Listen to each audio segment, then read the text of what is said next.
सन वून एक देवता बन जाता है और अपनी पहली जाति चुनता है। पहले वह मेढक मानवों के बारे में सोचता है क्योंकि उसे कीड़ों की शक्तियां मिली हैं, लेकिन वह यह विचार छोड़ देता है क्योंकि उनकी जनजाति में 500 से अधिक लोग हैं और उन पर प्रभाव डालना कठिन है। इसलिए वह संकटग्रस्त छोटी जाति खोजता है। तभी उसे निष्कासित छिपकली मानवों का समूह दिखता है। वे सही हैं, वे कमजोर, थके, घायल और बुजुर्ग हैं जिन्हें जमीन से बेदखल किया गया है। उन्होंने उम्मीद खो दी है। सन वून के लिए यह दुनिया जीतने का सही मौका है। पहले वह पेरिश्ड वर्ल्ड खेल में अजेय खिलाड़ी था। एक दिन अंतिम मैच के बाद वह खेल में खींचा जाता है और वह अकेला नहीं है। दूसरे लोगों के श्रेष्ठ खिलाड़ी भी इसमें शामिल होते हैं। उनका मिशन देवताओं की तरह सभ्यताओं पर शासन करना और उन्हें परम प्रभुत्व की ओर ले जाना है। अंत में जो देवता बचेगा वही सच्चा देवता बनेगा और सब कुछ प्राप्त करेगा। असफल होने वाले पूर्ण मृत्यु का सामना करेंगे। अब छिपकली जैसे प्राणियों की बात करें। उनकी स्थिति को देखते हुए सन वून आसानी से उनका देवता बन सकता है। इसके लिए एक चमत्कार चाहिए। वह सबसे कमजोर प्राणी से शुरुआत करने का निर्णय लेता है, एक घायल छिपकली जो मुश्किल से कबीले के साथ चल रही है।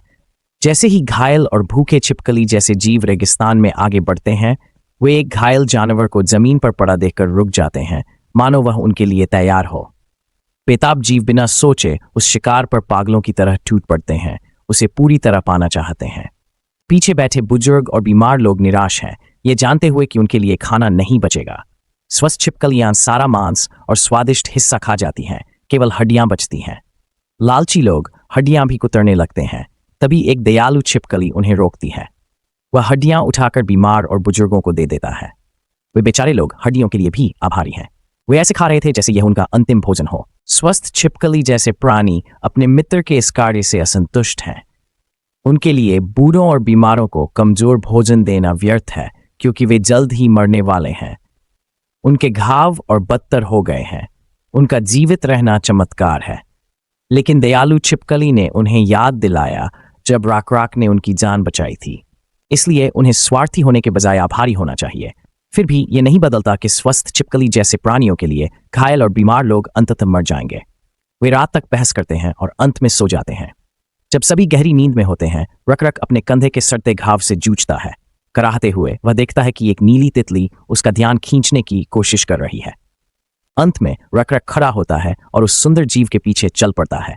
कुछ छिपकली जैसे जीव उसे देखते हैं और सोचते हैं वे लाउंज छोड़ रहा है, लेकिन रक वह जिज्ञासा से प्रेरित है। उसने कुछ अजीब देखा है और जानना चाहता है कि वह क्या है।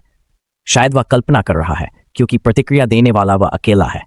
भले ही वह भ्रम हो, वह देखना चाहता है। ऊपर पहुंचकर उसे कई भृंग एक साथ चिपके मिलते हैं। रक सुखद आश्चर्यचकित होता है, ये जानकर कि सबके लिए पर्याप्त भोजन है। इस खोज के साथ नेबुला प्रजाति के करीब आता है। भेजे गए भृंग समूह को कुछ दिन खिलाने को पर्याप्त है। नेबुला के लिए आश्चर्य है कि लोग भोजन बांट रहे हैं बिना शोर के। ये इनका दृढ़ संकल्प दिखाता है। अंत रक उस ईश्वर पर भरोसा करता है जिसने भोजन दिया। वह उसे अनाम भृंग देवता कहता है। ये नेबुला के लिए आश्चर्य है, जिसे लगा कि ईश्वर का नाम तितलियों से होगा। फिर भी वह नई जाति पाकर खुश है, खासकर रक से, जो दयालु छिपकली मानव है और आशीर्वाद साझा करता है। नेबुला को यकीन है कि यह जीव उसकी सभ्यता की नींव रखेगा। कुछ दिन बाद छिपकली जैसे जीव को सुरक्षित ठिकाना मिल जाता है। रक का घाव भी ठीक हो जाता है। यह सब अनाम भृंग देवता के आशीर्वाद से हुआ, या कम से कम रक तो यही मानता है। वह दूसरों को भी उस दयालु देवता के बारे में समझाने की कोशिश करता है। रात भर में घाव का ठीक होना उसके लिए सबूत है। उसके कंधे का निशान काले छिलकों से ढका है। अब इन वरदानों के साथ रक आत्मविश्वास से भरा है और भैंस का शिकार करना चाहता है ताकि अपनी नई ताकत को साबित कर सके। वह अपनी जगह लेता है और भाले को ताकत से फेंकता है, जिससे पेड़ नष्ट हो जाता है। इस अद्भुत शक्ति प्रदर्शन को देखकर लोग चकित रह गए, जो छिपकली जैसे मानवों की शारीरिक संरचना से परे था।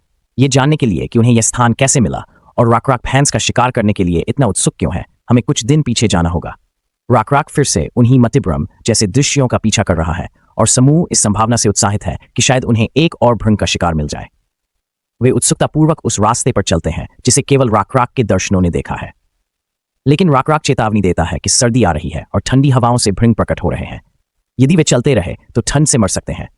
इससे साथ ही छिपकली जैसे प्राणी चिंतित होते हैं और सोचते हैं कि क्या रक के दर्शनों पर चलना चाहिए।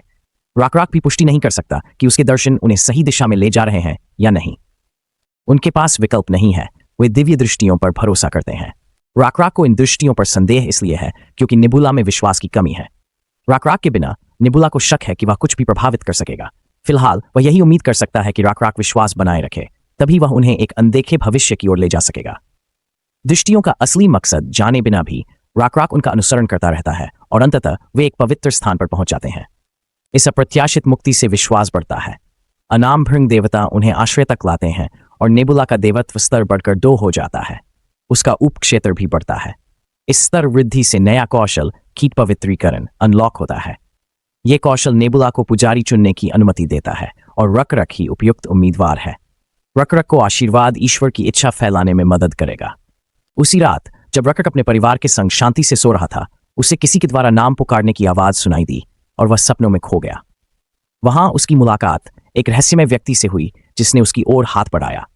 जैसे ही रकरक ने उसे पकड़ने के लिए हाथ बढ़ाया, अचानक एक भैंस की खोपड़ी प्रकट हो गई। रकरक ने समझ लिया कि उसे क्या करना है। उसने खोपड़ी उठाई और रहस्यमय आकृति के सिर पर रख दी। इस तरह नामहीन भृंग देवता रकरक के सामने प्रकट हो गए। यह पहली बार था जब उसने उसे देखा और सुबह तक उसने सबको उस अजीब सपने के बारे में बता दिया। बदले में उसके रिश्तेदार देवताओं के इरादों और रकरक की आस्था के बारे में पूछते हैं। एक जिज्ञासु देवता भैंस की बलि चाहता है।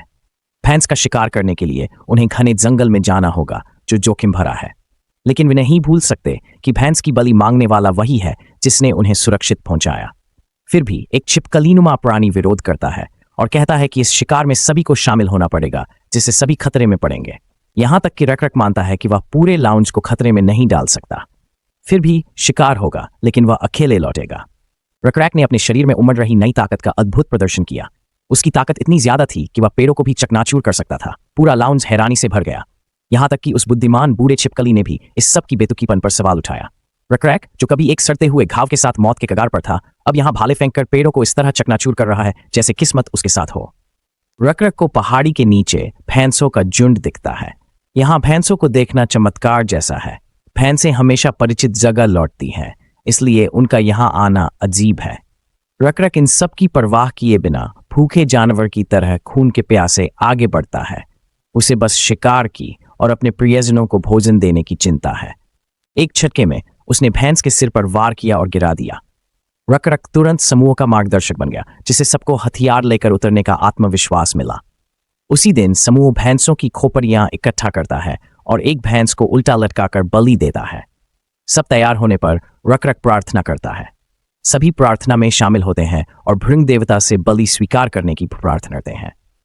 नेबुला आसमान से सब देख रहा है। भेंट अधूरी है, पर उनकी ईमानदारी असली बात है। नेबुला को मिली अपार आस्था इसका प्रमाण है। नेबुला शिकायत नहीं कर रहा। सच कहूं, एक नौसिखिया पुजारी के लिए यह अच्छा है। नेबुला इस आस्था का हकदार है, खासकर इन छिपकली जैसे प्राणियों के लिए उसने जो मेहनत की है। मुख्य समस्या यह है कि छिपकली जैसे जीव कैसे जीवित रहेंगे, क्योंकि नेबुला घास या जंगल का देवता नहीं है। वह घास नहीं उगा सकता या हवा से पानी नहीं बना सकता। लेकिन याद रहे, वह कीड़ों का देवता है। पहले वह कीड़ों, खासकर टिड्डों का उपयोग करता था। वह इन जीवों से घास के मैदान नष्ट कर भैंसों को पहाड़ों से बाहर निकालता था। लेकिन वर्तमान में छिपकली जैसे दिखने वाले जीवों को जानवर पालने का ज्ञान नहीं है। उन्होंने भैंस के बच्चे को पालने की बजाय खा लिया। नेबुला जानती है कि पशुपालन का ज्ञान बहुत है। ये नखलिस्तान बड़ी आबादी के लिए मजबूत नहीं है। ऐसे हालात में छिपकली जैसे जीव कुछ साल ही जीवित रहेंगे। उन्हें खेती या पशुपालन का ज्ञान नहीं, उनका भविष्य अंधकार में है। बेशक ज्ञान और कौशल रातों रात नहीं सीखे जा सकते और उन्हें सीधे सिखाना नियमों का उल्लंघन होगा। इसमें समय लगेगा, लेकिन नेबुला को विश्वास है कि वे सही रास्ते पर आएंगे। वह अपने पुजारी को आशीर्वाद देकर प्रक्रिया शुरू करता है। अगले दिन बलिदान के बाद रकरक भैंस की हड्डियों से बनी वेदी की जांच करता है। पिछली रात उसने एक परेशान करने वाला सपना देखा था, अस्पष्ट पर बेचैन करने वाला। जब उसके मित्र जाल ने इसके बारे में और पूछा तो रकरक ने बताया कि सपने में वेदी खतरनाक तरीके से कांप रही थी। उनका नखलिस्तान सूख रहा था, पकड़ने के लिए कोई मछली नहीं बची थी और जमीन इतनी अधिक खेती जा चुकी थी कि वह ऐसा कर सकता था। पौधे उगाना नामुमकिन हो गया था। लेकिन जेल को यकीन है कि चिंता की जरूरत नहीं, उनका ईश्वर देखभाल कर रहा है। रकरक भी ईश्वर पर विश्वास करता है, लेकिन अगर सपने में चीजें चेतावनी हो, अगर संकेत नहीं समझे और उनका पालन नहीं किया तो यह ईश्वर की इच्छा के विरुद्ध होगा। यही बात है जिससे रकराक वेदी पर बैठे घबरा रहा है। उसे कुछ खतरनाक दिखता है और वह जेल को देखने को कहता है। दूर से उन्हें एक समूह नखलिस्तान की ओर आता दिखता है। रकराक समझ जाता है कि उसके सपने में वेदी क्यों कांप रही थी। उनकी बनावट और धूल के बादल देखकर लगता है कि छिपकली जैसे जीवों का ये झुंड अच्छी खबर नहीं है। रक-रक और उसका दोस्त तुरंत उन्हें पहचान लेते हैं। उनके नीले शल्क, उनका विशालकाय आकार और जिन जानवरों पर वे सवार हैं, ये सब नीले चमड़े के कबीले की ओर साफ इशारा करते हैं। वही कबीला जिसने उनका पिछला घर छीन लिया था और रक-रक के समूह को निर्वासन में भेज दिया था। देखने से ऐसा लगता है कि ये लोग किसी और जगह पर कब्जा करने की तलाश में हैं और उसे तबाह करने के इरादे से आए हैं। चूंकि नखलिस्तान दूर से दिखाई नहीं देता, इसलिए वे संयोगवश इसी दिशा में आ गए हैं। रक-रक को लगा था कि वे बिना देखे आगे बढ़ जाएंगे, लेकिन तभी नखलिस्तान के एक जासूस ने ब्लू लेदर जनजाति पर चिल्लाया और ध्यान खींच लिया। उन्होंने गलती की थी, पर रक-रक इसे दुर्भाग्य नहीं मानता। शायद ये बेहतर के लिए है, शायद ये भगवान का मिशन है। ब्लू लेदर जनजाति द्वारा पकड़े गए छिपकली जैसे इंसानों को मिलाने का मिशन, ब्लू लेदर जनजाति को अपने लोगों में मिलाने का मिशन है। यह ईश्वर की इच्छा ही होनी चाहिए, अन्यथा उनके देवता सीधे नखलिस्तान की तरफ अपने पुराने प्रतिद्वंद्वी को नहीं भेजते। जब रक-रक उन जानी पहचानी नीली तितलियों को उड़ते देखता है तो उसका संदेह यकीन में बदल जाता है। यह ईश्वरीय इच्छा है और वह इसे चुनौती देने की हिम्मत नहीं करता। उसका काम ईश्वर के दूत के रूप में अपनी भूमिका निभाना है। दृश्य नेबुला पर जाता है, जो सब कुछ घटित होते देख रही है। रक-रक को गर्व है। उसे ब्लू लेदर ट्राइब को जीतकर समूह में शामिल करना होगा, जिससे जनसंख्या बढ़ेगी और नई प्रगति होगी। नेबुला को रक-रक का निर्णय लेने का तरीका आकर्षित करता है। उसने खुद यह रास्ता चुना है जो उसकी दृढ़ इच्छा शक्ति दिखाता है। हाँ, वह 14वें स्तर पर है। दुश्मनों का सामना करते हुए भी उसने गठबंधन की संभावना सोची। उसकी इच्छा शक्ति उसे भविष्य के नेतृत्व के लिए प्रमुख उम्मीदवार बनाती है। नेबुला को बस रक-रक के विश्वास को इतना मजबूत करना है कि उसके निर्णय नेबुला के हितों के अनुरूप हों। ब्लू लेदर जनजाति के नेता की ओर बढ़ते हुए वह बदमाश उपहास करता है और पूछता है, क्या यह नखलिस्तान उनका है? हमारे छिपकली जैसे प्राणी तिरस्कार से जवाब देते हैं और इनको अपने इलाके से चले जाने को कहते हैं। वह मोटा आदमी एक और बेवकूफी भरा सवाल पूछता है कि इस जगह में ऐसा क्या खास है? रक-रक आगे बढ़ता है और शांति से समझाता है कि यह वह स्थान है जहां उनका भगवान निवास करता है, जो कि नामहीन भृंग देवता का लोक है। जैसा कि उम्मीद थी, सरदार फिर से उपहास करता है। यह समझ नहीं पाता कि एक भगवान रक-रक जैसे बड़बड़ से क्यों बात करेगा। अब उसकी बात खत्म हो चुकी है। वह रक-रक को तुरंत चले जाने का आदेश देता है। अगर वे शांति से चले जाते हैं तो वह वादा करता है कि उन्हें किसी भी भयानक परिणाम का सामना नहीं करना पड़ेगा। रक-रक पूरे आत्मविश्वास के साथ पलटवार करता है और यह स्पष्ट कर देता है कि ब्लू लेदर जनजाति उन्हें हरा नहीं सकती, चाहे उनकी संख्या कितनी भी हो। बेशक सरदार को लगता है कि रक-रक अपनी भारी कमजोरी को नजरअंदाज करके पागलपन कर रहा है, लेकिन रक-रक अपनी वही चुटीली आत्मविश्वास से भरी मुस्कान बनाए रखता है और समय बर्बाद करने के बजाय वह सीधे नेता को चुनौती दे देता है। जाहिर है, बड़ा बॉस अपने से नीचा समझे जाने वाले से चुनौती पाकर नाराज है। रक-रक ब्लू लेदर जनजाति को बेघर भेड़ों का झुंड कहता है, जिनके पास लौटने की जगह नहीं है, इसलिए वह उन्हें भगवान के आशीर्वाद में जीने का मौका दे रहा है। वह मोटा बदमाश जोर से हंसता है, जैसे रक-रक ने मजेदार चुटकुला सुनाया हो। उसे भगवान की इस बकवास पर यकीन नहीं है। उसके लिए ताकतवर राज करता है और रक-रक की संख्या कम है। फिर भी रक-रक का हौसला नहीं टूटता। वह दृढ़ता से खड़ा होता है और कहता है कि वह पीछे नहीं हटेगा। जब उसे अपने ईश्वर पर भरोसा है, तब तो नहीं। धैर्य खोकर नीले चमड़े का सरदार आगे बढ़ता है रक-रक को कुचलने के लिए। रक-रक अपने ईश्वर से प्रार्थना करता है कि उसे दुश्मन को हराने की शक्ति दें। जैसे ही राक्षस करीब आता है, रक-रक का हथियार पूरी तरह टूट जाता है और दानव उसे कुचलने के लिए पंजा चलाता है। उसी क्षण नेबुला को 2 सभ्यताओं के संघर्ष का नोटिफिकेशन मिलता है। फिर एक और नोटिफिकेशन आता है, जिसमें इन छिपकली जैसे प्राणियों को नेबुला की जनजाति के रूप में मान्यता दी जाती है, क्योंकि वे उसके क्षेत्र में रह रहे हैं। इस अप्रत्याशित घटनाक्रम से एक नया कौशल उभरता है, जो लड़ाई का रुख बदल देता है। नेबुला इसे सक्रिय करती है और दृष्टि रक-रक पर केंद्रित होता है जब हमला होने वाला होता है। हमले से पहले नेबुला रक-रक के शरीर में प्रवेश करती है। जानवर का पंजा नीचे गिरता है, जिससे ब्लू लेदर का सरदार खुश होता है। उसे लगता है रक-रक कुचल गया है, लेकिन उसकी खुशी खत्म हो जाती है जब वह देखता है कि रक-रक दूर खड़ा है और हमले से बच गया है। नेबुला अब उसके अंदर है, जिससे रक-रक को नई शक्ति और चपलता मिलती है जो पहले नहीं थी। सरदार फिर से हमला करता है, ये कहते हुए कि इस बार उसका वार सही होगा। नेबुला अपनी दूरदर्शिता से उस मोटे छिपकली के बल का आकलन करता है। अहंकारी और आत्ममुग्ध होने के बावजूद सरदार का बल साधारण है, इतना कमजोर कि रक-रक बिना नेबुला के भी उसे हरा सकता है। लेकिन एक समस्या है, जिस जानवर पर वह सवार है उससे निपटना आसान नहीं होगा, खासकर सरदार से लड़ते हुए। उस जीव को मैनन ड्रैक कहा जाता है। नेबुला ने रक-रक पर कब्जा किया है। रक-रक को दिव्यता का गुण मिलता है, जो डी अक्षर से दिखता है। एक डी 200 अंक है। रक-रक के हर गुण में 3 डी है, तो उसकी विशेषताएं शक्ति सहित 30 से 630 हो जाती हैं। इसीलिए रक-रक बिजली की गति से दुश्मन पर दौड़ता है और ड्रैक को नंगे हाथों से पलट देता है। वहां खड़े सभी लोग हैरान थे। नेबुला को यही उम्मीद थी। वह मोटा सरदार भी अविश्वास में था, सच्चाई को मानने से इनकार कर रहा था। उसे लगा ये चाल है। वह अपने गिरे हुए ड्रैगन के नीचे से बाहर निकला और राकराक पर खंजर तानकर झपटा, लेकिन राकराक ने उसके चेहरे पर जोरदार थप्पड़ मारकर लड़ाई खत्म कर दी, जिससे उसका अहंकार टूट गया। थप्पड़ इतना जोरदार था कि सरदार के घुटनों में अकड़ आ गई। नेता के गिरने पर रकरक ने बाकी को ललकारा। नेबुला की भविष्यवाणी के अनुसार सबने हथियार डाल दिए और रकरक के सामने आत्मसमर्पण कर दिया। अंत में रकरक ने खुद पर नियंत्रण पाया। वह मानने से इनकार कर रहा था कि उसके भगवान ने उसे संभाला था। उसी दिन नए छिपकली जैसे प्राणी वेदी पर इकट्ठे होते हैं और भोजन पाते हैं। वे चौंकते हैं कि रकरक वही लोग हैं जो जंगल में गायब हुए थे। कठिन हालात के कारण उनके शल्कों का रंग बदला। दूसरे छिपकली गर्व से अपनी यात्रा बताते हैं, कैसे उन्होंने भृंग देवता का अनुसरण कर अभयारण्य पाया, अन्यथा वे जंगल में खो जाते। एक एक करके नीली छिपकलियों को दयालु ईश्वर का विचार आकर्षित करता है। सच कहूं, अगर रकरक ने वह शक्ति न दिखाई होती तो वे इस पर विश्वास न करते। एक शक्ति जो सामान्य से अधिक है। दृश्य में राकराक और उसका मित्र जेल पर जाते हैं। जेल ब्लू लेदर जनजाति की घटनाओं को लेकर चिंतित है। इस नई जनजाति के नखलिस्तान में शामिल होने से उनकी आबादी में 60% की वृद्धि हुई है। इस दर से जल्दी ही इस जगह के संसाधन खत्म हो जाएंगे और वे फिर उसी स्थिति में पहुंच जाएंगे जिससे वे कभी बचकर निकले थे। लेकिन रकरक को लगता है कि उन्हें पता है क्या करना है। वे यहां से जा रहे हैं। जाले को यह विचार पसंद नहीं। वे बिना मंजिल के जंगल में नहीं भटक सकते। लेकिन रकरक मानते हैं कि उनके ईश्वर की इच्छा स्पष्ट है। जाउल की चिंताओं का हल नए भाइयों में है। वे बदलाव शुरू करेंगे और एकता से रास्ता खोजेंगे। अगला दिन आता है। कुछ धूसर छिपकली जैसे प्राणी नीले चमड़े की जनजाति के दिवंगत नेता के जानवर को वश में करने की कोशिश कर रहे हैं।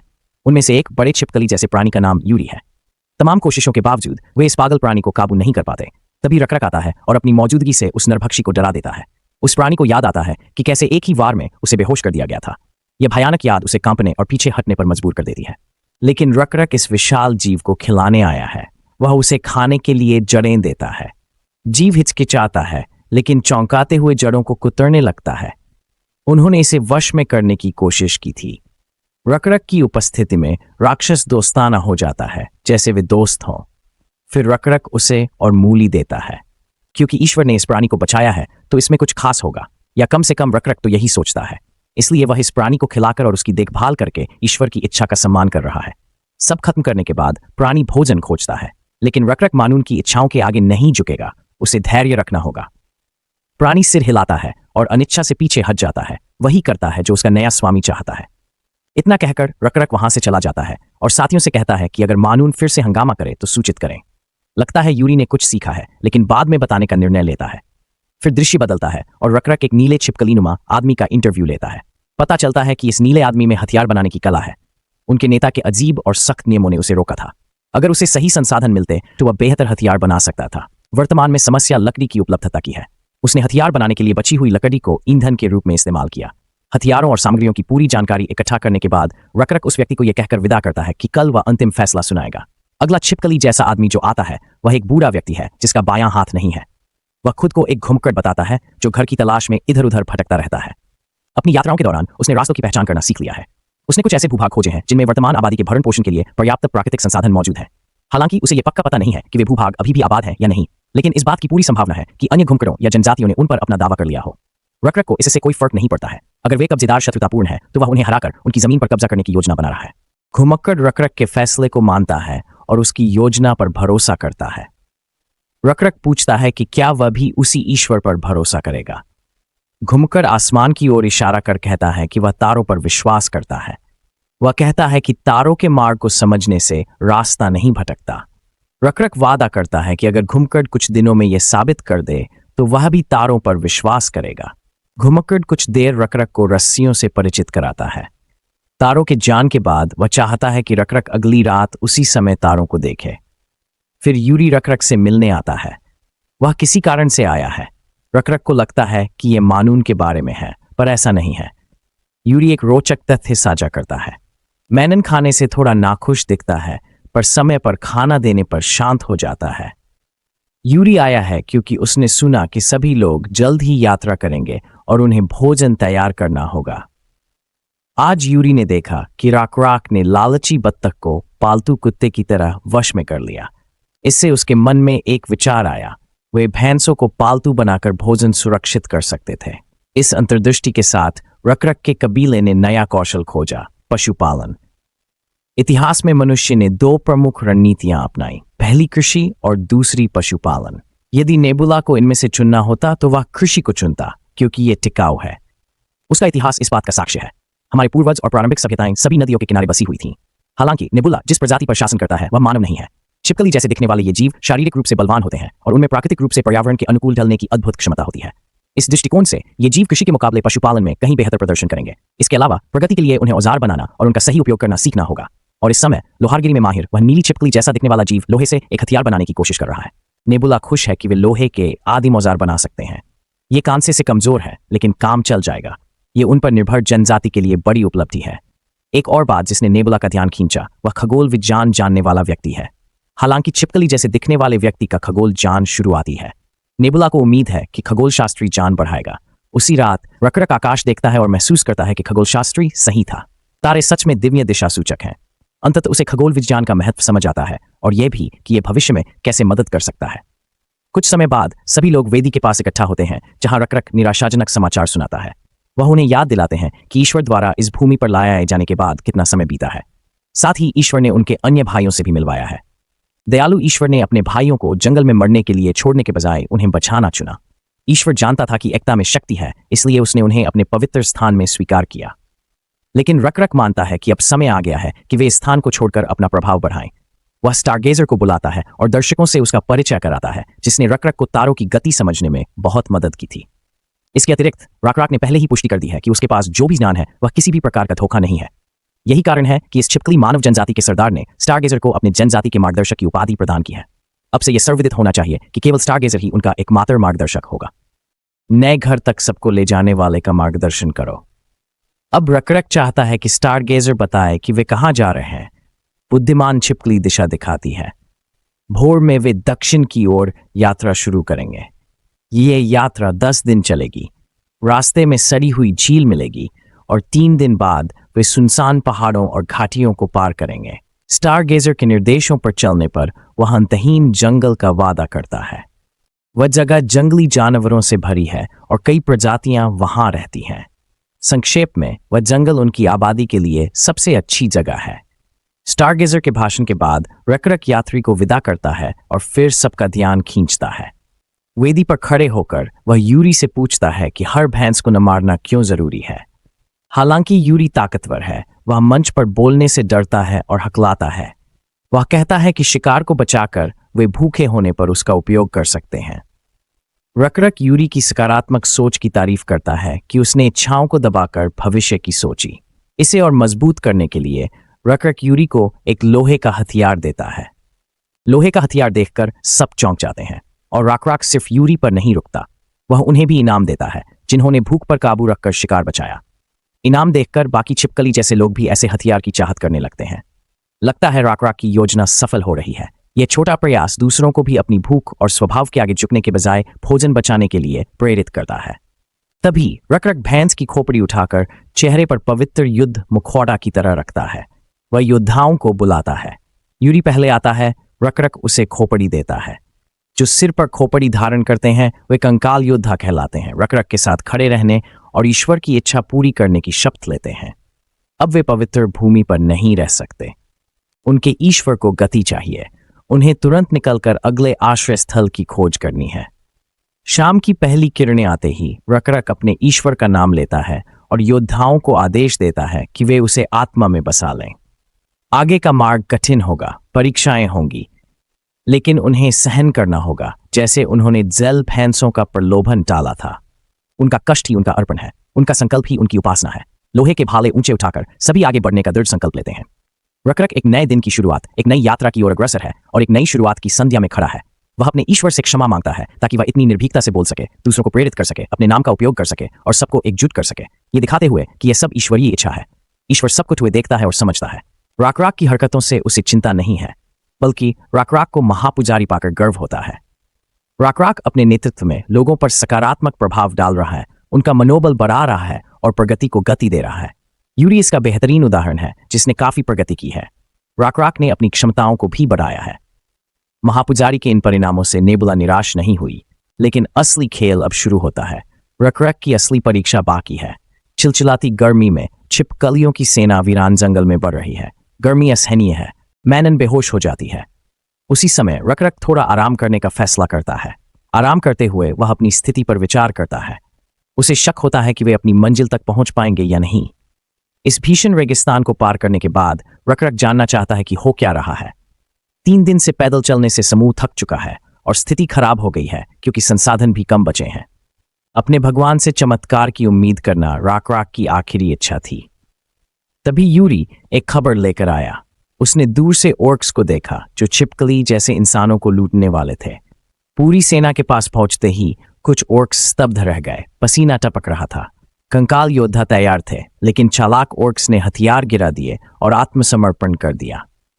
बातचीत शुरू होने से पहले छिपकली जैसे जीवों ने हरे जीवों को खाने के लिए कुछ दिया। ऑर्क ने धन्यवाद दिया और अपनी स्थिति बताई। उनके जंगल में भटकने का कारण यह था कि उनके घर पर एक राक्षस ने हमला किया था। वे पहले पहाड़ियों में रहते थे। वह स्वर्ग तो नहीं था, पर जीवन यापन के लिए पर्याप्त था। लेकिन राक्षस के कब्जे के बाद उनके पास भागने के अलावा कोई चारा नहीं था। राक्षस की बात सुनकर नेबुला की जिज्ञासा बढ़ती है। वह तुरंत छानबीन करने जाता है। उसे एक विशाल कनखजूरा चौकोर संरचना की रखवाली करता मिलता है।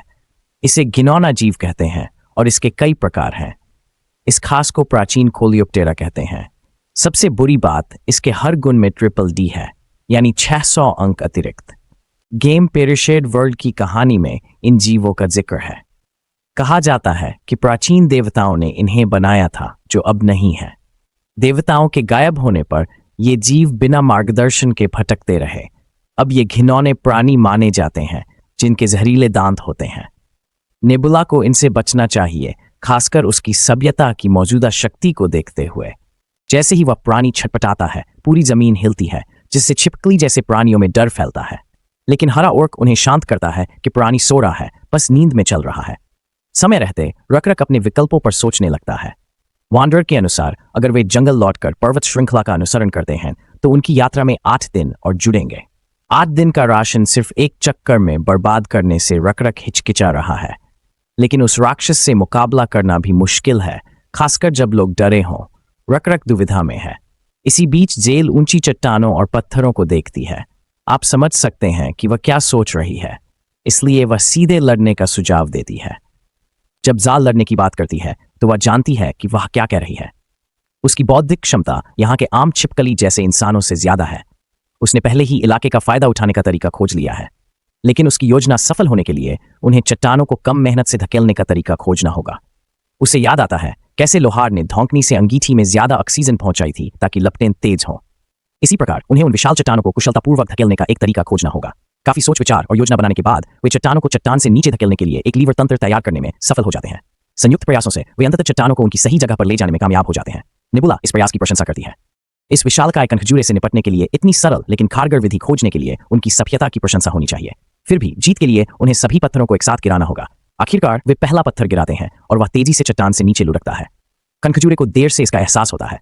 पहला पत्थर अपने लक्ष्य पर लगता है और उस राक्षस को हिट करता है, लेकिन इससे उसे मामूली नुकसान होता है। वे उसकी खोपड़ी को थोड़ा क्षतिग्रस्त कर पाते हैं। इससे वह राक्षस और क्रोधित हो जाता है। दानव ऊपर चढ़ता है, छिपकली जैसे आदमियों की ओर दौड़ता है जिसने पत्थर फेंके उसे नष्ट करने। कंकाल सैनिकों को अगला पत्थर गिराने को कहा जाता है, लेकिन वे संघर्ष करते हैं। बहुत देर हो चुकी है। नेबुला को खुद हस्तक्षेप करना पड़ता है। वह रकरक के शरीर में प्रवेश कर पत्थर धकेलता है। दूसरा पत्थर आने ही वाला होता है कि जेल तीसरा पत्थर गिराने का आग्रह करता है, लेकिन लीवर को सेट करने का समय नहीं है। इसलिए गिगाचार्ड छिपकली रकरक पूरी ताकत से पत्थर धकेलती है। मांसपेशियों और नसों के साथ उसे चट्टान से नीचे धकेल देती है। नेबुला जानती है शायद ये काफी नहीं। रकरक भाला पकड़ता है और चट्टान से कूदता है। भाला उल्कापिंड की तरफ फेंकता है जो कनखजूरे के हिस्से पर लगता है। राक्षस दर्द से चीखता है। उसी पल गिरता पत्थर उसकी खोपड़ी पर लगता है। आखिरी पत्थर उसके चेहरे पर गिरकर कुचल देता है। रकरक जमीन पर गिरता है और राक्षस को सिंहासन पर गिरते देखता है। नेबुला राहत की सांस लेती है। सिस्टम भयानक जीव के वश में होने की घोषणा करता है। इस उपलब्धि से नेबुला का विश्वास बढ़ता है। इसके साथ ही यह प्रणाली उसे एक नई चीज से भी पुरस्कृत करती है। घृणित सार, कुछ ऐसा जिसकी नेबुला को लंबे समय से इच्छा थी। जैसा कि आप जानते हैं, नेबुला आस्था बिंदुओं का उपयोग करके अपनी सभ्यता के लिए विशिष्ट संसाधन बना सकता है। लेकिन ऐसी चीज बनाने के लिए जो दुनिया में बिल्कुल भी मौजूद नहीं है, उसे विशेष सामग्रियों की आवश्यकता होती है। यहीं पर घृणित सार की शक्ति काम आती है। इसके द्वारा नेबुला पवित्र जानवरों का निर्माण कर सकता है। पवित्र जानवर केवल अपने ईश्वर की इच्छा को पूरी दुनिया में फैलाने के लिए ही अस्तित्व में है। उनकी क्षमताओं में सुधार की गुंजाइश है और उच्च स्तर पर ले जाकर उन्हें नए वर्ग मिल सकते हैं। नेबुला उत्सुक है कि वह किस प्रकार का पवित्र प्राणी बनेगा। छिपकलियां राक्षस के शव को बर्बाद नहीं करना चाहती, वे इसे भोजन बनाना चाहती हैं। लेकिन बदबू भयानक है। जाल एक टुकड़ा चखता है और पाता है कि इसका स्वाद कचरे जैसा है। स्वाद को बचाने के लिए वे उसमें कुछ और चीजें मिलाने का फैसला करते हैं ताकि वह खाने लायक हो जाए, भले ही वह 5 सितारा व्यंजन न बने। जाल कुछ सुगंधित पौधे मिलाकर उसे आग पर भूनने का सुझाव देती है। इससे उन्हें जीव की सड़ी गंध से छुटकारा मिलेगा। वे उसका सुझाव मानते हैं और जब रकरक एक निवाला लेता है तो वह हैरान हो जाता है। असल में अब वह उतना बुरा नहीं रहा। जाल खाना पकाने की तकनीक समझाती है। उसने सुगंधित घास मिलाकर मांस को आग पर भूना था। नई तकनीक से प्रभावित होकर रकरक इसे सीखने की जिद करता है। खाना खाते हुए जाल बताता है कि ओर्क सरदार का वारिस है। इससे जाल को ख्याल आता है कि रकरक को साथी ढूंढना चाहिए। जाल गंभीरता से कहता है कि वे बूढ़े हो रहे हैं और अगली पीढ़ी की जरूरत है। रकरक सोच में डूब जाता है, तभी जाल साथी बनने की इच्छा जताती है। जैसे ही वह जवाब देने वाला था, उसकी नजर पीछे चमकती चीज पर पड़ी। यह प्राचीन कलाकृति थी जो राक्षस की पीठ पर थी। मूर्ख यूरी ने इसे खाने की कोशिश की, पर तुरंत एहसास हुआ, समझ लीजिए कि यह खाने योग्य नहीं है। वांडरर बताता है कि यह धातु है, सोना। जाइल का भी दावा है कि उसने पहले ऐसी धातु देखी है। लोहार ने कई धातुएं दी, पॉलिश करने पर यह चमकती है। इसका रंग नहीं बदलता और यह खराब नहीं होती। मनुष्यों के लिए यह धातु महत्वपूर्ण है, लेकिन यूरी के लिए यह भारी और खाने योग्य नहीं है। वांडरर यूरी को आसपास के हिरणों का शिकार करने का सुझाव देता है। वे सींग वाले खुरदार जानवर हैं और उनका मांस स्वादिष्ट होता है। अर्क ने बताया था कि उनका झुंड आसपास है। यूरी उत्साहित होकर जाता है, जबकि रकरक धातु के बारे में सोचता रहता है। शाम ढलने पर भी रकरक सोच में डूबा है। शिकार किए हिरण का आनंद नहीं लेता। अगर सोना कभी खराब नहीं होता तो रचनाकारों ने ऐसा क्यों बनाया? जाल की जिज्ञासा बढ़ती है कि पट्टिका में क्या छिपा संदेश है। जाल खबर लाता है कि लाउंज आराम के लिए तैयार है। रकरक हैरान है कि उसने उसे ढूंढ लिया, जबकि उसने ठिकाना नहीं बताया था। उसने फर वाले कपड़ों से पहचान लिया। पता चला कि उसी ने उसे ये पहनने का सुझाव दिया था जो सरदार की भूमिका निभाने वाले के लिए बिल्कुल सही था। रात होती है और रकरक के सामने पड़ा शिकार किया हुआ हिरण सड़ने लगता है। फिर भी वह वहीं बैठा रहता है, तख्ती का उद्देश्य समझने की कोशिश करता है। अचानक वह देखता है कि जुगनू रोशनी की लकीरें बनाकर प्रतीक बनाने की कोशिश कर रहे हैं। पहले तो रकरक ऐसे विचित्र भ्रम से चकित रह जाता है, लेकिन चाहे ये भ्रम हो या हकीकत, इससे फर्क नहीं पड़ता। फर्क यह है कि जुगनू की हरकतें पट्टिका के निशानों से मिलती हैं। लगता है रकरक को वो ज्ञान मिल गया है जिसकी उसे तलाश थी। यह पट्टिका किसी शाश्वत चीज का प्रतीक थी जो समय के साथ नष्ट न हो सके। आखिरकार उसे पता चल गया है कि वो चीज क्या है। वह पूरी रात निशानों को समझने में लगा रहता है और भोर होती है। वह सीधा जाल के पास जाता है और उसे जगाता है ताकि बाद में उसे अपनी खोज दिखा सके। मैं आपको पहले ही बता देता हूं, भाई ने लिखित भाषा की अवधारणा सीख ली है। वह एक टहनी से नर छिपकली मानव का प्रतीक बनाता है। फिर उसके बगल में एक और प्रतीक बनाता है जो मादा छिपकली मानव को दर्शाता है। उसके बाद वह दोनों प्रतीकों के बीच एक बराबर का चिन्ह बनाता है। ये प्रतीक मिलकर दर्शाते हैं कि नर और मादा एक दूसरे के साथी हैं। इस प्रकार वह समझाता है कि कैसे प्रतीकों के माध्यम से विचारों को व्यक्त किया जा सकता है। सोचिए, रकरक ने प्रतीक ऐसे ही नहीं बनाए। वो इनसे जेल को बताना चाहता है कि उसने प्रस्ताव मान लिया है और उसे साथी मानता है। अब तक जेल भी भाषा सीख गई है। वो प्रतीकों के चारों ओर गोला बनाती है, उम्मीद करती है कि रकरक समझेगा। लगता है सरदार को पूरा मतलब पता है, हमें भी। इसी तरह नेबुला की सभ्यता ने लिखित भाषा खोजी। ये सच में गर्व की बात है, पर इसे आधुनिक भाषा बनने में कुछ पीढ़ियां लगेंगी। अब रकरक ने साथी चुन लिया है तो शादी की रस्म का समय है। नर और मादा को बाहर जाकर बड़ा जानवर ढूंढना होगा और साथी को भेंट करना होगा। लगता है जेल ने शिकार में रकरक को पीछे छोड़ दिया है। नेबुला को राहत है कि उसे उत्तराधिकार की उम्मीद है। फिर दृश्य उस प्राणी के शव पर लौटता है जो पूरी तरह विच्छेदित हो चुका था। इस समय रकरक अर्क सरदार से बात कर रहा है।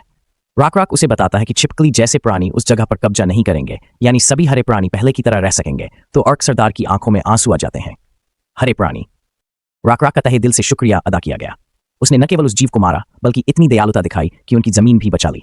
अत्यधिक कृतज्ञ अर्क सरदार ने अपने बेटे का परिचय कराया और उसे अपना मार्गदर्शक नियुक्त किया, क्योंकि वह उस इलाके को भली भांति जानता था। अर्कों के अनुसार आगे के इलाके में कई विशालकाय जानवर और उनसे भी बड़ी जनजातियां एक दूसरे के बहुत करीब रहती हैं। फिर भी वे पूरी तरह से आश्वस्त हैं कि रक्रक जैसा नेता अपने रास्ते में आने वाली किसी भी बाधा को आसानी से पार कर लेगा। जब रक्रक और उसके साथी घने जंगल की छानबीन कर रहे थे तो उन्हें कुछ असामान्य पद चिन्ह दिखे। वांडरर ने देखा कि ये पद चिन्ह मेंढक जैसे जीवों के हैं जो 2 पैरों पर चलते हैं। कुछ मेंढक जैसे जीव अच्छे इरादों वाले होते हैं, लेकिन ऐसा अक्सर नहीं होता। इन जीवों का इस इलाके की छानबीन करना दिखाता है कि उन्हें युद्धकालीन टोही का अनुभव है। पैरों के निशानों से पता चला कि कम से कम 5 मेंढक मानवों ने जगह की छानबीन की थी, जिसका मतलब है कि उनकी जनजाति छिपकली मानवों से अधिक हो सकती है। छानबीन के बाद वे शिविर लौटते हैं और रात हो जाती है। अधिकांश छिपकली मानवों को अलग अलग क्षेत्रों की छानबीन का आदेश दिया जाता है। यही तरीका है जिससे वे अपनी संख्या अधिक दिखा सकते हैं। जाल ने गश्त और निगरानी के लिए छिपकली जैसे इंसानों की संख्या बढ़ाने की सलाह दी। कुछ दिन बाद उनकी रणनीति सफल लगी। प्रवास के दौरान कोई मेंढक जैसा इंसान नहीं मिला। कुछ दिनों में रक्रक जनजाति ने जीविका के लिए मेहनत की। उन्होंने पशुपालन पर जोर दिया और घरों की संरचनात्मक मजबूती भी सुधरी। असाधारण रूप से इन उपलब्धियों में नेबुला पर सबसे अधिक प्रभाव छिपकली जैसे इंसानों की पात्रों की अवधारणा अपनाने की गति का था। अपने आदिम मानचित्रों और शिकार चिन्हों के साथ नए अक्षर संयोजन का उपयोग कर जनजाति ने जल्द ही लिखित प्रतीकों को अपनाया। रक्रक ने यह भी सुनिश्चित किया कि सदस्य रोज फसल का रिकॉर्ड रखें। इस सार्वजनिक रिकॉर्ड ने छिपकली जैसे इंसानों में प्रतिस्पर्धा की भावना जगाई। नेबुला की बात करें, महाद्वीप के केंद्र में उसका टिड्डियों का झुंड बढ़ रहा है और दक्षिण में बने घोंसले से आने वाले कीड़ों की संख्या भी बढ़ रही है। इसी बदौलत कीड़ों पर उसका छोटा सा साम्राज्य अब 4थे स्तर तक पहुंच चुका है। जानकारी के लिए बता दें कि नेबुला के पास पहले कीड़ों के 3 झुंड थे, जिनका उपयोग वह विभिन्न पर्यावरणीय कारकों को नियंत्रित करने के लिए करता था। नेबुला को अपनी अब तक की प्रगति पर अत्यधिक गर्व है। सामान्य परिस्थितियों में कोई भी खिलाड़ी इतने कम समय में इतनी प्रगति करने की हिम्मत नहीं करता। यह सब नेबुला को मिले भौगोलिक लाभ के कारण ही संभव हो पाया है। जहां से उसने शुरुआत की वह पूर्व का अलग थलग इलाका था, इसलिए शुरुआत में उसे किसी खिलाड़ी या प्रजाति से सामना नहीं हुआ। लेकिन यह तो बस शुरुआत है, आगे और खतरे हैं जिनका अनुमान भी नहीं। रक्रक की बात करें तो यूरी चिंताजनक खबर लाता है। मेंढक जैसे लोग यहां आ गए हैं। कुछ समय बाद हम मेंढकों से मिलने जाते हैं। हमारे अधिकारी भी इन मेहमानों का स्वागत करने मौजूद हैं। रक्रक का ध्यान तुरंत मेंढकों के बीच खड़े छिपकली जैसे आदमी पर जाता है जो उसे अजीब लगता है। मेंढकों के प्रमुख अपना परिचय शुनेन के रूप में देते हैं, जो महान सरदार ओलोई का पुत्र है। पहले वह इरादे स्पष्ट करता है, लड़ाई में उसकी रुचि नहीं है। शुनेन के शिष्टाचार से रक्रक चकित है। वह भी आदर से परिचय देता है। रक्रक कबीले का मुखिया। ये भावना दोनों ओर है। वह टकराव नहीं चाहता। अपने हथियार को किसी पर ताने हुए मेंढक मानव धीरे धीरे आगे बढ़ता है और अपनी इस मुलाकात का मकसद बताने लगता है। यह साफ हो जाता है कि वह छिपकली मानवों को यह बताने के लिए आया है कि उन्होंने मेंढक मानवों के इलाके पर कब्जा कर लिया है। स्वाभाविक रूप से रक्रक इसका कड़ा विरोध करता है। आखिरकार ये सारी जमीन सिर्फ मेंढक मानवों की कैसे हो सकती है? और सबसे बढ़कर यहाँ कहीं भी ऐसी कोई सीमा चिन्ह नहीं है जो मेंढक मानवों के इलाके को स्पष्ट रूप से दर्शाते हों। हालांकि रक्रक का इरादा किसी जनजाति की संप्रभुता पर आक्रमण का नहीं है और वह इसके लिए क्षमा मांगता है। फिर भी वह शुनेन को बताता है कि वे यहीं रहेंगे क्योंकि और कोई जगह नहीं है। रक्रक मुखिया ओलोई के बेटे की चापलूसी कर स्थिति को काबू में कर लेता है। कुछ मीठे शब्दों से शुनेन रक्रक की बात मान लेते हैं। शुनेन के पीछे 2 बड़े आदमी चुपचाप खड़े हैं।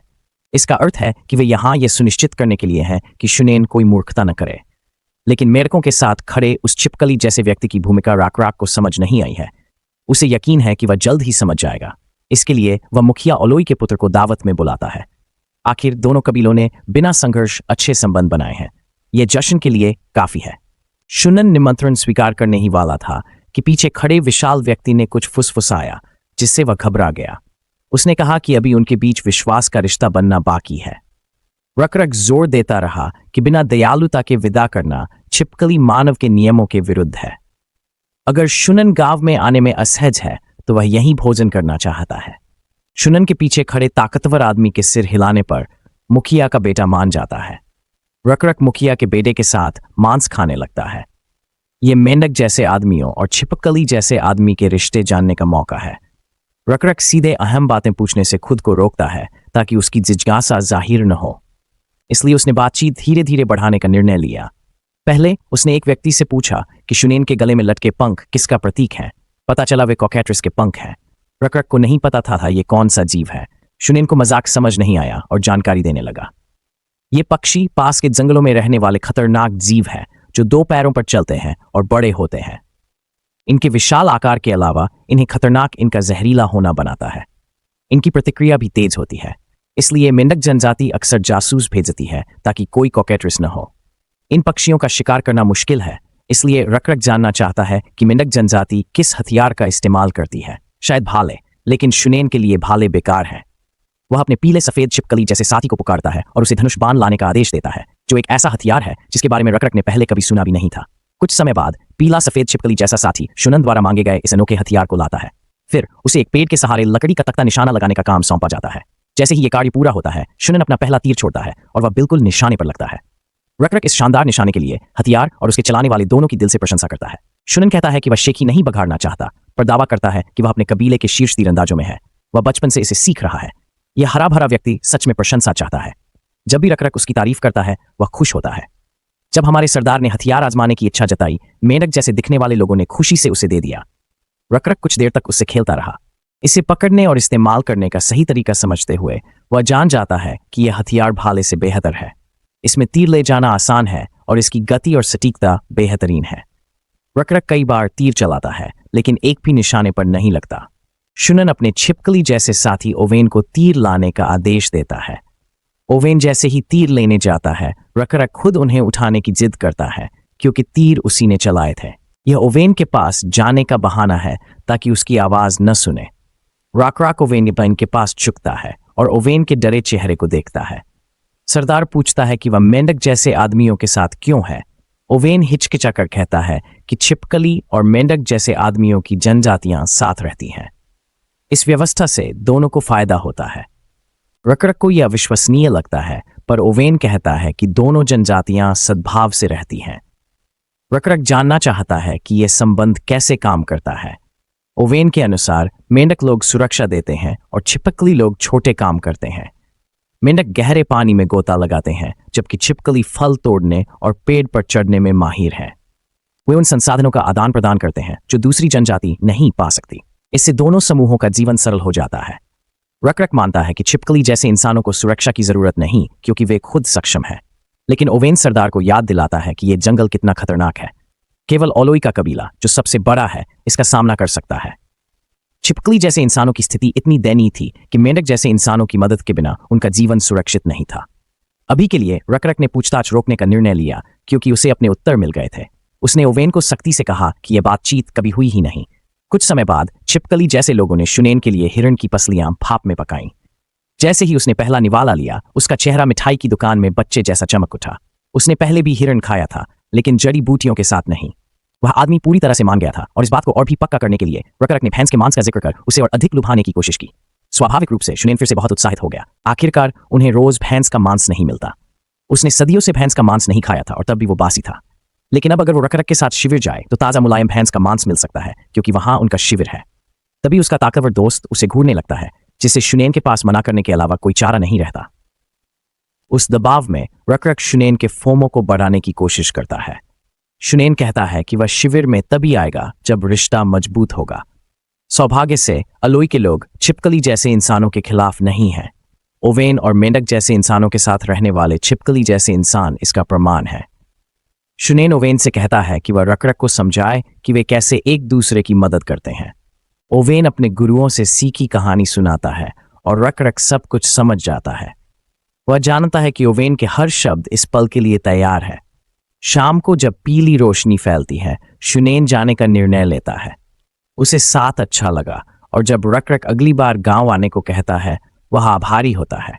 शुनेन विनम्रता से मना कर देता है। अपेक्षित रूप से जनजातियों के प्रतिनिधि हाथ हिलाकर मिलते हैं। अलग होने से पहले दोनों मिलते हैं।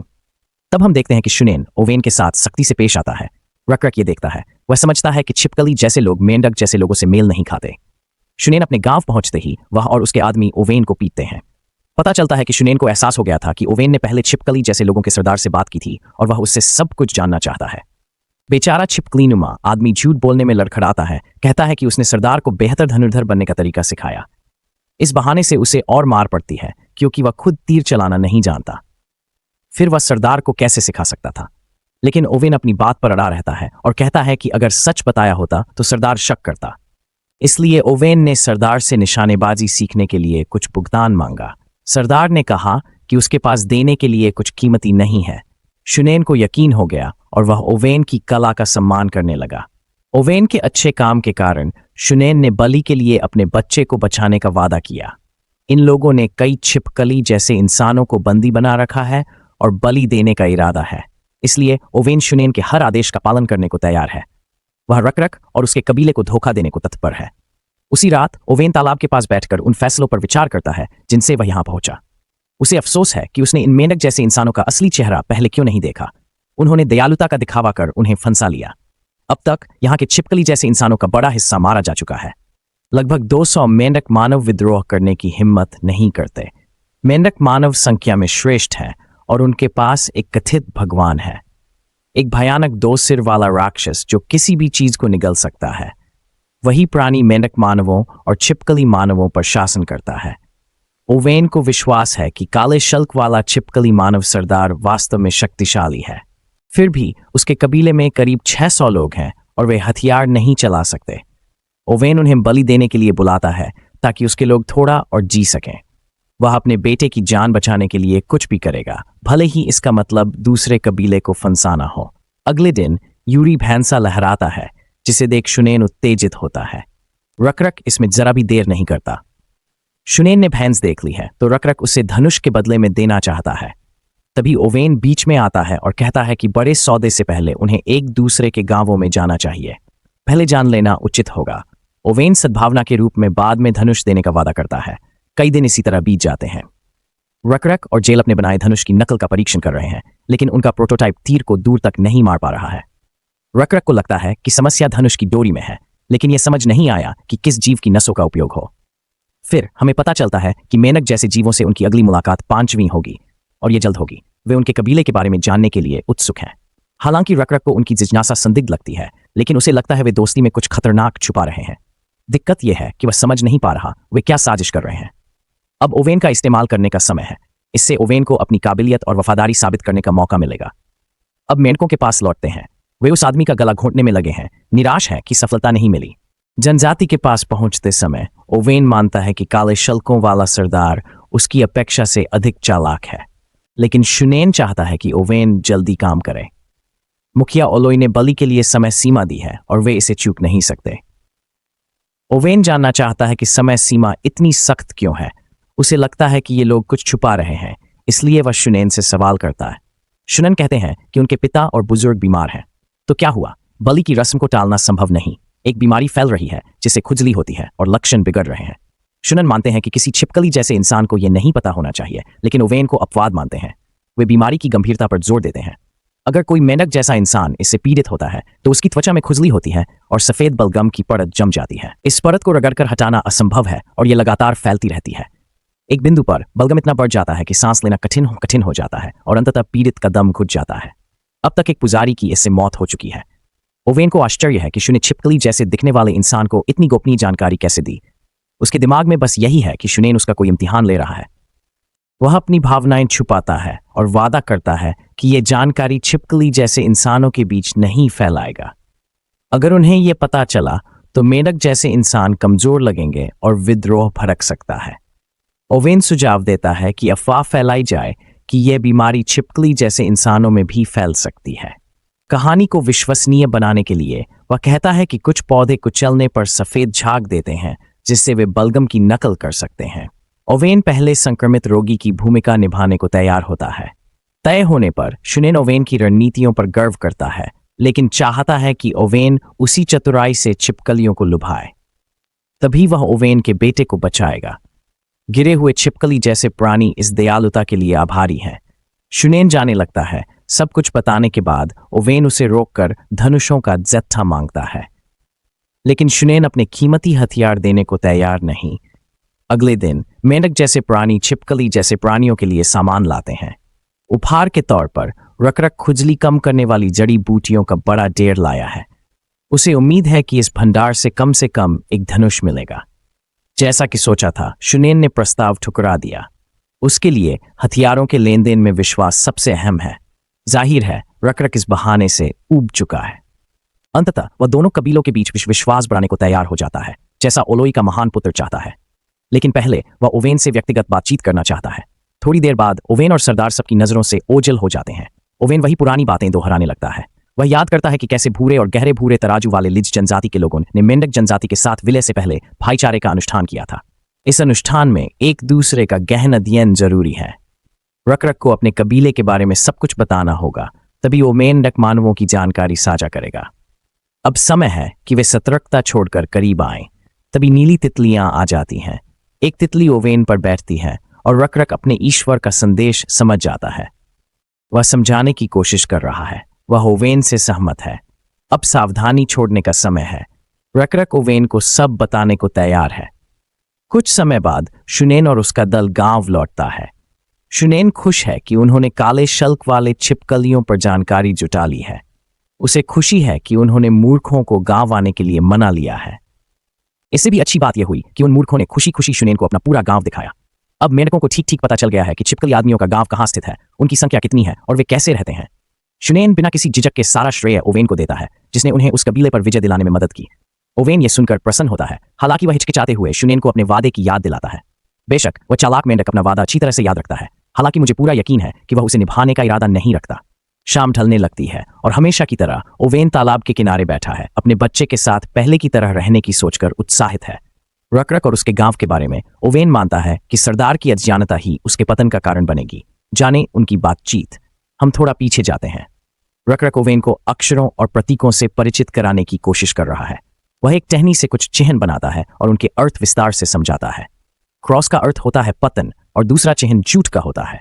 ओवेन, जो बेहद बुद्धिमान है, इसे जल्दी समझ जाता है। इतना ही नहीं, वह दोनों चिन्हों को मिलाकर एक नया वाक्य भी बनाता है। उदाहरण के लिए, जूट के चिन्ह को क्रॉस के बगल में रखने से जूट नहीं बनता है, जो सत्य को दर्शाता है। रकरक उसकी तेजी से सीखने की क्षमता देखकर बहुत प्रभावित होता है। उसने इस तरह प्रतीकों का उपयोग कभी नहीं सोचा था। ये तारीफें ओवेन को शुनेन की याद दिलाती हैं, जो उसकी तेज बुद्धि की प्रशंसा करता है। फिर भी ओवेन सोचता है कि रकराक उसे प्रतीक क्यों सिखा रहा है, जबकि उन्होंने कभी इसका जिक्र नहीं किया। मेंढकों से मुलाकातों में रकराक उसके मन की बात पढ़ता लगता है। वह कहता है कि वह यह सब इसलिए सिखा रहा है क्योंकि वह विश्वास बनाना चाहता है। वह मेंढक मानवों से नहीं, बल्कि ओवेन से विश्वास का रिश्ता चाहता है। रकरक जानता है कि मेंढक मानवों पर बताई गई बातें सच नहीं हैं। कई कहानियां हैं जो ओवेन को नहीं बताई जा सकती। रकरक और उसके लोगों ने पीड़ा देखी है, इसलिए वे इसे पहचानते हैं। वह शिकारी और शिकार में अंतर कर सकता है और जानता है कि ओवेन और उसके लोग शिकार हैं। रकरक ओवेन के चेहरे पर दर्द के निशान देख सकता है। फिर भी युवा छिपकली मानव सब कुछ नकारता है, लेकिन सरदार जानता है। अतीत से लौटकर ओवेन अपनी स्थिति पर सोचता है।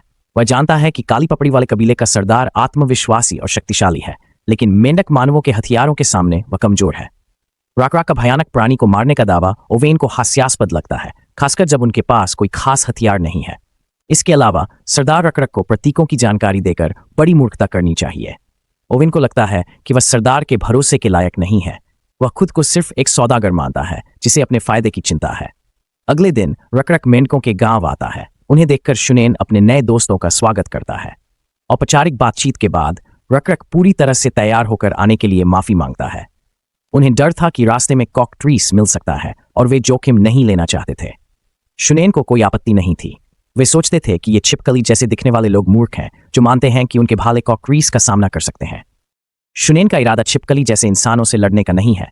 वह उनकी दावत में जहर मिलाने की योजना बना रहा है। तभी रकरक ओवेन को ढूंढने लगता है। शुनेन बताता है कि वह भोज की तैयारी में व्यस्त है। वे उसे मेहमानों के लिए कुर्सियां लगाते देखते हैं। शुनेन देखता है कि ओवेन टहनी से जमीन पर कुछ लिख रहा है। उसे शक नहीं होता और सोचता है कि ओवेन शायद मेहमानों की जगह चिन्हित कर रहा है। वह रकरक को इशारा करता है कि वह ओवेन से मिले। शुनेन खाने की तैयारी देखने जाता है। रकरक के आते ही ओवेन अपने बनाए चिन्हों की ओर इशारा करता है, दिखाते हुए कि ये छिपकली जैसे इंसानों की जगह है। लेकिन असल में चिन्ह का मतलब झूठ है। रकरक समझ जाता है कि क्या करना है और यूरी को इशारा करता है कि काम शुरू करे। और इसी तरह असली दावत शुरू होती है। यूरी अपने पैर जमाता है, अपनी जगह लेता है और भाला फेंकता है, जिससे एक मेंढक आदमी मारा जाता है। फिर रकरक अपने योद्धाओं को मेंढक आदमियों को खत्म करने का आदेश देता है और एक तरफा नरसंहार शुरू हो जाता है। कुछ समय बाद रकरक का दल बिना नुकसान के पूरे इलाके को खाली करा लेता है। शुनेन समेत ज्यादातर मेंढक आदमी पहले ही भाग चुके होते हैं। अब उन्हें धनुर्धारियों से लड़ने की तैयारी करनी है। रकरक को उम्मीद है कि बैकअप योजना सफल होगी। वह ओवेन को एक महत्वपूर्ण कार्य सौंपता है जिसमें असफलता नहीं हो सकती। अब दृश्य मेंढक मानवों की ओर जाता है। शुनेन गुस्से में दांत पीस रहा है। अगर वह गुस्सा है तो उसे यकीन है कि यह ओवेन की करतूत है। वह अपने साथियों को गांव के योद्धाओं को इकट्ठा करने का आदेश देता है। उन्हें तुरंत छिपकली मानवों पर हमला करना होगा। बंदी भूरे छिपकली मानवों का काम है मेंढक मानव योद्धाओं के तैयार होने तक रकरक के समूह को रोकना। जल्द ही मेंढकों ने छिपकली जैसे प्राणियों पर तीर बरसाए, लेकिन रकरक ने पहले से योजना बना रखी थी। उनकी बैकअप योजना डालें थी। सभी छिपकली जैसे प्राणियों ने अपनी डालें उठाईं और तीरों को रोक दिया। कमजोर डालें टकराते ही उछल गईं। यूरी खुश हुआ कि डालें तीरों पर असरदार हैं। इसी बीच शुनैन ने अपनी रणनीति बदली। उसने मेंढकों को आदेश दिया कि वे तभी गोली चलाएं जब छिपकली जैसे प्राणी आगे बढ़े, लेकिन योजना विफल हो जाती है क्योंकि धुएं से दृश्यता घट जाती है। अब कोई ठीक से निशाना नहीं लगा पा रहा है। धुआं फैलाने वाला ओवेन है जिसने मेंढकों के घर जलाए हैं। साथ ही छिपकलियां उसे अविश्वास से देखती हैं। वे सोचते हैं कि यह शुनैन के आदेश पर है, लेकिन ओवेन बताता है कि वह काले शल्कों वाले सरदार के आदेश पर काम कर रहा है। वह दोस्तों से विनती करता है, बस एक बार भरोसा करें। वह भरोसा दिलाता है कि रकरक मेंढक मानवों को हरा देगा। साथ ही मशालें उठाकर जलाना शुरू करते हैं। शुनैन को आग का पता चलता है, पर देर हो चुकी होती है।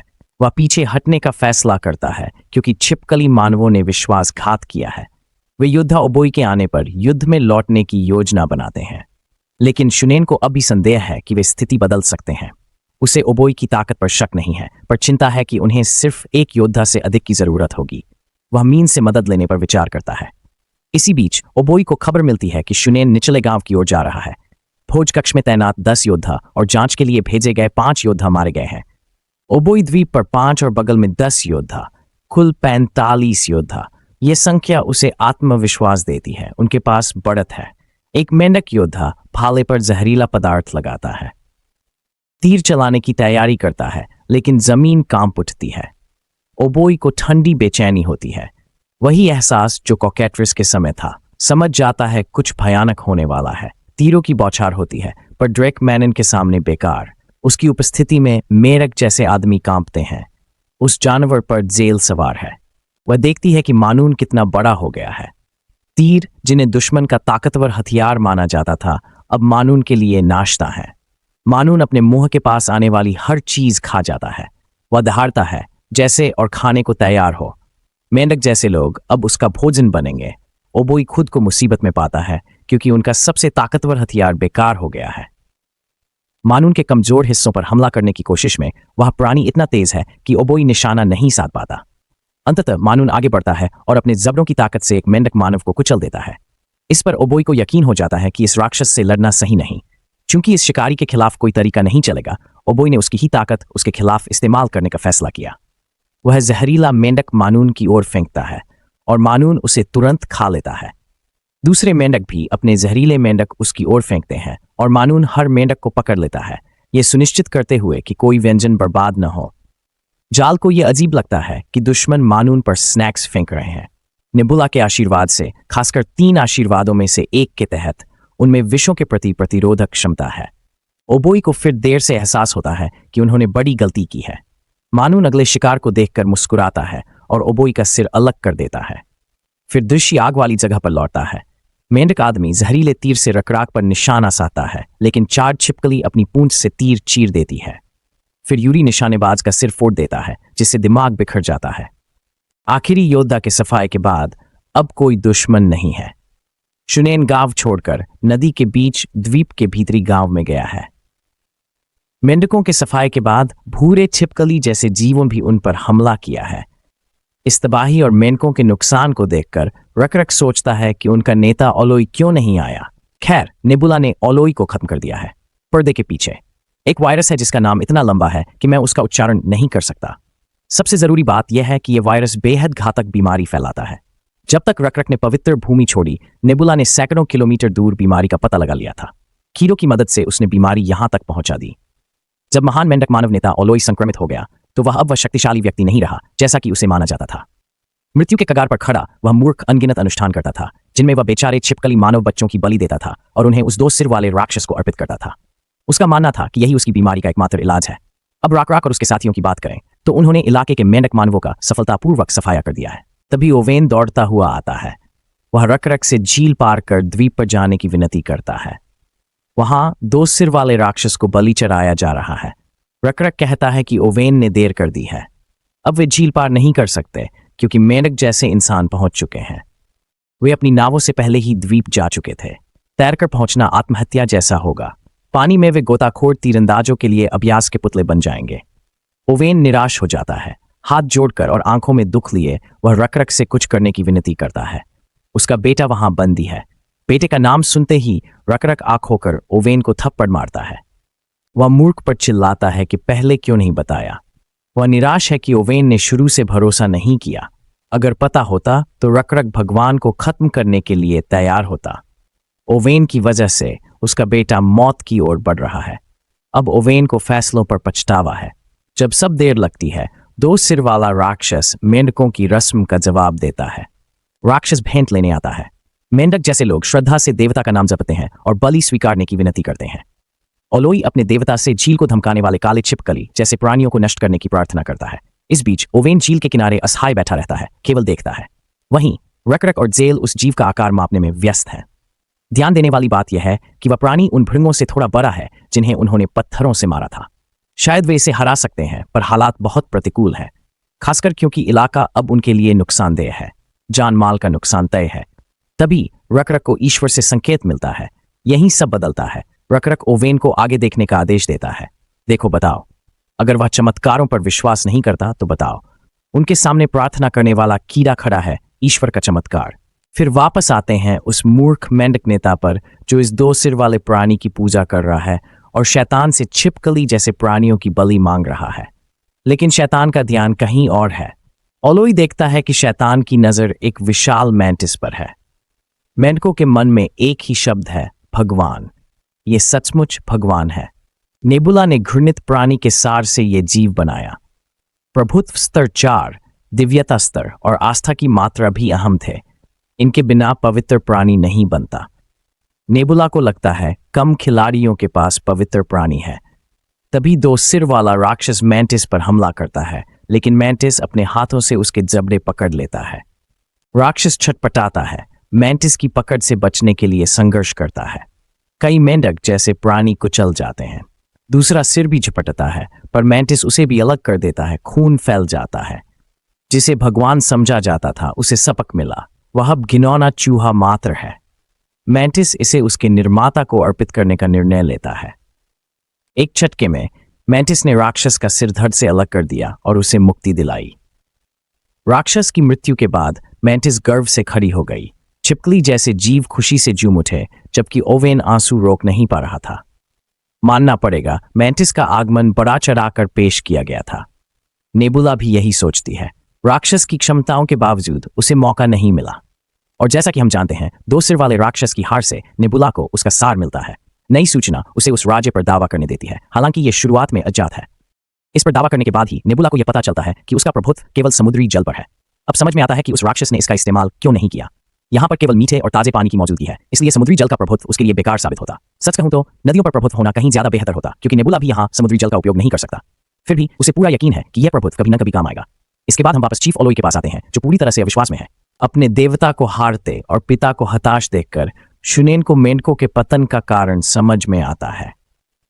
उनके पिता और कबीले की शक्ति बीमारी से नहीं, बल्कि 2 सिर वाले राक्षस पर अत्यधिक आस्था के कारण हारी।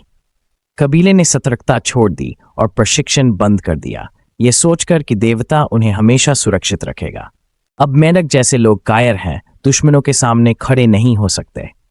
महान मैंटिस अपने रचिता को उस जीव के विनाश की खबर देता है। नेबुला अपनी रचना पर गर्व करती है और उसे आराम देती है। महान मैंटिस तैयार है, उसका हस्तक्षेप अनिवार्य है। इस बीच रकरक और साथी मेंढक जैसे लोगों को नदी पार कर गांव की ओर जाते देखते हैं। गांव वीरान हो चुका है, जिससे रकरक को तैरकर उस पार जाकर छिपकली जैसे बच्चों को बचाने का मौका मिला है। ऊंची आवाज में दबदबे से रकरक आज गांव के कैदियों से बात करता है। वह मेंढक जैसे लोगों पर जीतने आया है। अगर कोई इसमें उसका साथ देना चाहता है तो आगे आए। ओवेन तुरंत मदद के लिए तैयार हो जाता है और इस जीत में उसकी सहायता करने को तैयार है। अन्य घायल छिपकलियां भी उनके साथ शामिल होने की कोशिश करती हैं और रकरक को सरदार मान लेती हैं। रकरक घायलों को आराम करने के लिए कहता है।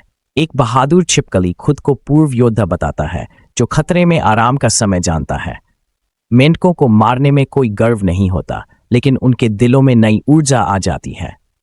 अपने लिए लड़ने और अपनी स्वतंत्रता पुनः प्राप्त करने की आग। रकरक और उसके लोगों के दृढ़ संकल्प ने इस आग को हवा दी है। मेंढक जैसे योद्धाओं से न डरने का उनका संकल्प दर्शाता है कि उनकी ऊर्जा की असली वजह मेंढक जैसे योद्धाओं के प्रति घृणा और क्रोध है। पूर्व योद्धा इसे बिना संकोच स्वीकार करता है।